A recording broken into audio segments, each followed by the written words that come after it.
Gue mau nanya nih sama lu pada yang lagi nontonin video ini, kira-kira dengan chipset yang sama ya, chipsetnya sama-sama A11, lu bakal pilih iPhone 8 atau iPhone 10 yang which is literally fine, para harga beda jauh banget ya kan.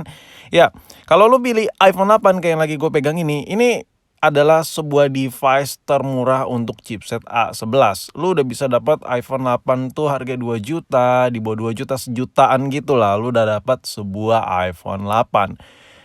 Pada saat video ini diedit di tahun 2023 ya kan. Dan ini adalah sebuah chipset termurah untuk A11. Yang lu dapat apa? iPhone 8 dengan desain lawas, ukuran baterai kecil, body compact ya kan, dan masih bisa update iOS. Dan sekarang rata-rata iPhone 8 itu sudah menggunakan iOS 16. Nah, itu yang lu rasakan kalau pakai iPhone 8. Sedangkan iPhone 10 chipsetnya juga sama-sama A11. Jadi untuk chipsetnya antara iPhone 8 dan iPhone 10 itu sama.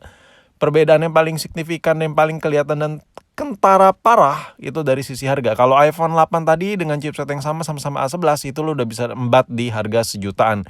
Tapi untuk iPhone 10 ini itu normalnya untuk device normal lah itu masih di harga 3 jutaan. So, perbedaan harga yang dari sejutaan sampai di 3 jutaan padahal chipsetnya itu sama, apakah itu worth to buy atau tidak dengan selisih harga yang sangat jauh berbeda? Ya kasarnya perbedaan harga itu sejutaan lebih sedikit lah. Nah kalau kita lihat rilis kedua handphone ini sama ya, sama-sama di tahun 2017 which is itu literally di tahun sekarang ini udah 5 tahunan, udah hampir 6 tahun, nanti September udah 6 tahun nih kan. ya kan anjay. Nah, untuk dimensi HP ini beda jauh banget. Yang iPhone 8 lebih ringan, iPhone 10 jelas lebih berat. Nah, screen to body ratio juga beda. iPhone 8 lebih kecil dan layarnya jelas lebih kecil. iPhone 10 lebih gede, layarnya lebih gede lagi karena dia udah nggak pakai home buttonan ya kan, udah poni-ponian.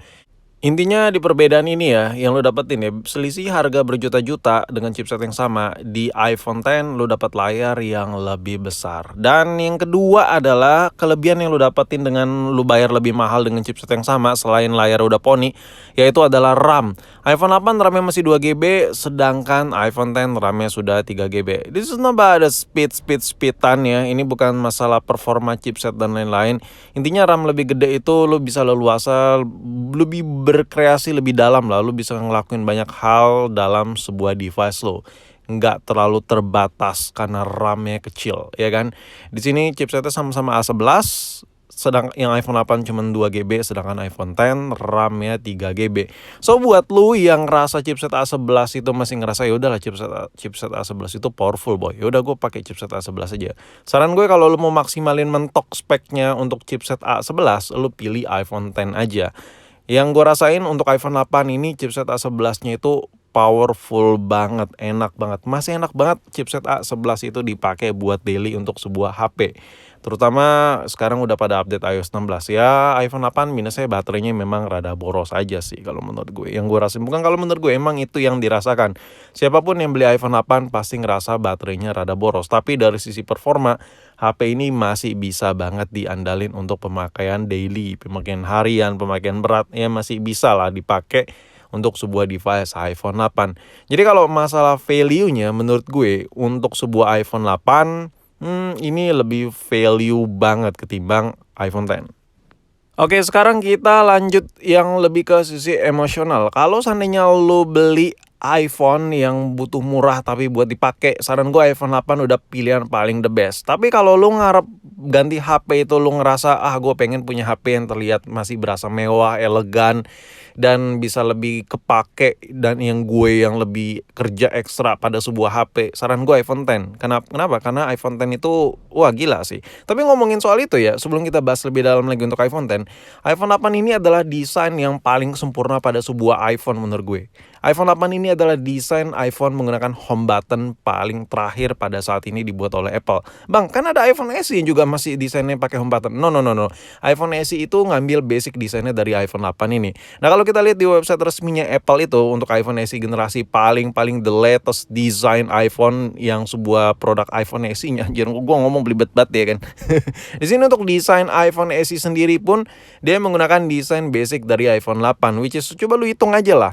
iPhone 8 itu sendiri, iPhone SE 2020 sama iPhone yang lagi lu lihat ini. Jadi iPhone menggunakan home button seperti ini udah ada 3 generasi, iPhone 8, iPhone SE 2020 sama iPhone SE terakhir yang lagi kita lihat ini.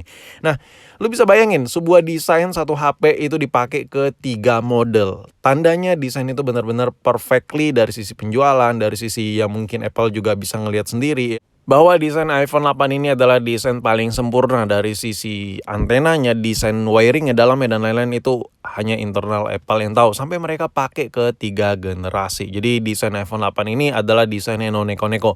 Gue sendiri sebagai user Apple keroak ya, gue udah pakai iPhone SE, gue pakai iPhone 8 juga. Itu salah satu desain paling compact, paling enak yang pernah gue pakai saat ini. Jujur ya, jujur banget. Kayaknya iPhone 8 ini emang benar-benar starter pack banget lah. Compact parah di tangan manusia normal. HP ini enak banget dipakai, masuk kantong, enteng, ringan parah. Dan ngomongin soal desain iPhone 8, desain iPhone 8 ini masih dipakai sama iPhone SE yang terakhir ini kan. Itu pakai chipset A15, which is literally itu. Desain iPhone 8 ini masih ditanamin chipset yang sama dengan iPhone 13 Pro. Gila gak tuh? Itulah desain iPhone 8. Oke, sekarang let's talk about the iPhone 10. iPhone 10 adalah iPhone dengan generasi Pony yang pertama. Gue gak perlu jelasin karena lo udah pada tahu. Dan sekarang kalau kita bahas iPhone 10 di tahun 2023, apakah HP ini masih powerful? Jawabannya tidak se-powerful dulu, tapi masih cukup powerful sih menurut gue. Gue juga coba pakai iPhone 10 ini di tahun 2023, yang gue rasakan adalah HP ini memang sedikit lebih gampang panas. Tapi terlepas dari masalah itu, coba kita lihat dari sisi desainnya. Ada pesan emosional kalau lo megang iPhone 10. iPhone 10 ini kalau dipegang nih masih berasa banget mewahnya. Apalagi lo pegang HP ini tuh tanpa case, soft case, jelly case, whatever lah. HP ini tuh masih kelihatan mewah parah karena bagian bezelnya tuh kilat-kilat gitu. Lo mau yang warna hitam, warna putih, sama aja lah, kilat parah.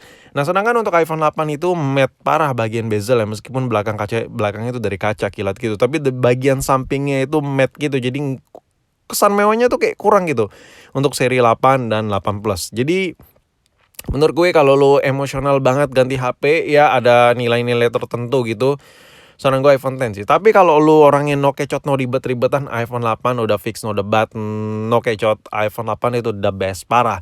Kalau lu nanya ke gue untuk jangka panjang pilih mana, ya untuk memakainya normal dan nyaman dan lu mau yang murah, saran gue iPhone 8 men. Dari sisi desainnya iPhone 8 ini bagus banget. Kenapa? Ya HP ini tuh HP badak lah istilahnya. Lu penjelasan gue yang tadi tuh. Satu desain dipakai ke beberapa tipe HP. Apple masih pakai desain HP ini. Intinya Apple masih mengakui desain iPhone 8 ini dan masih dipakai ke iPhone generasi baru mereka. Jadi nggak ada yang salah sama desain ini. Desain ini adalah desain yang perfect, parah. Karena udah dipakai ke beberapa generasi. Untuk spare part iPhone 8 pun itu banyak banget, betaburan tuh banyak. Jadi lu juga nggak keribetan masalah spare part yang seharusnya lu butuh ya. Jadi menurut gue iPhone 8 ini ibaratnya kalau mobil dia Toyota lah, udah paling the best lah masalah durability, spare part dan lain-lain tuh udah banyak jibun. Nah, jadi kesimpulan gue, kalau lo butuh yang lebih gaya eksklusif, pilih iPhone 10. Tapi kalau lo butuh sebuah HP yang menurut gue perfect, ini adalah iPhone 8 yang perfect. Kenapa? Ya gue gak perlu bahas panjang lebar lah. Ini adalah sebuah HP yang menurut gue sempurna parah. Apalagi di harga 1 juta 2 jutaan gitu untuk dapat sebuah iPhone 8. That's more than enough. Dapat updatean iOS terbaru, kameranya masih bisa banget dipakai ya kan, powerful parah chipsetnya ya kan, dan ya minus saya cuma baterai sih. Tapi selebihnya HP ini masih enak banget. Kalau ngomongin masalah layar yang belum dapat poni dan masih pakai home button, balik lagi sih ke selera sih. Tapi menurut gue iPhone 8 ini kalau dipakai jujur lu nggak bakal nyesel. Kalau lu butuh banget HP kedua, ketiga, atau buat HP utama, tapi lu harus sadar diri kalau iPhone 8 dijadiin HP utama memang baterainya rada boros, tapi bisa dikompensasi dengan bentuk kayak yang kuat, kokoh, keras, terpercaya lah. HP ini tuh masuk kantong enak banget lah pokoknya. gerem banget gue suka banget sama iPhone 8. Dan kesimpulannya gimana? Saran gue kalau lo butuh yang lebih gaya, yang kayak gue bilang tadi iPhone X sih. Tapi entah kenapa iPhone 8 ini the best parah. Dan gue masih pakai iPhone 8 sampai sekarang buat HP kedua. Enak banget.